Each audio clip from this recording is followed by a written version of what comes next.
kandi nugira n'umwanya uzaze mu ikoraniro ubihamye, kubera ko Nyagasani icyo yakoze hari benshi nabo bari inyuma y'ibyo.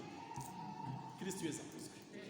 Natwe rero iri somo icyo ryadukanguriye nta n'ikindi ni ukongera kugaruka mu muryango turikoranira.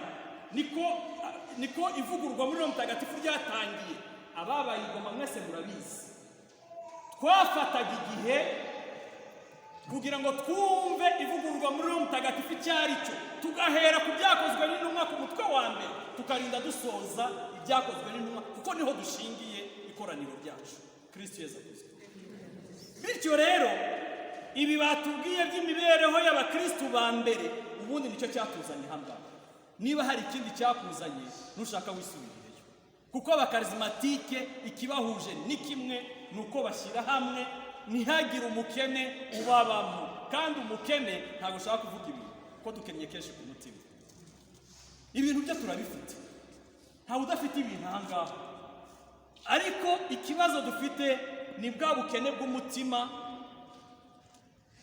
hahandi nimitse ibintu byinshi bituma ndashaka gufata umurongo.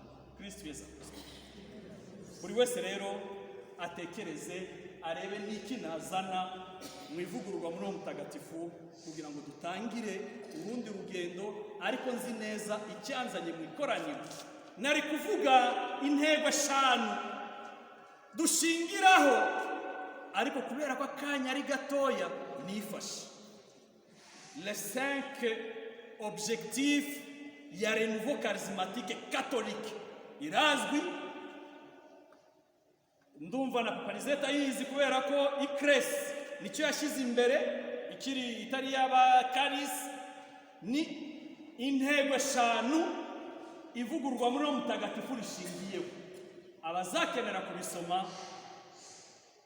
tuzagerageza kubishyira ku ahantu hafi kugira ngo mwese mutangire mwumve icyo duhamagariwe mu ivugururwa muri Roho Mutagatifu. Kristo Yesu akuzwe.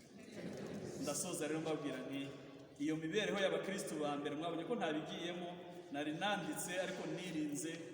Iyo mibereho y'abakristo ba mbere twese turange kandi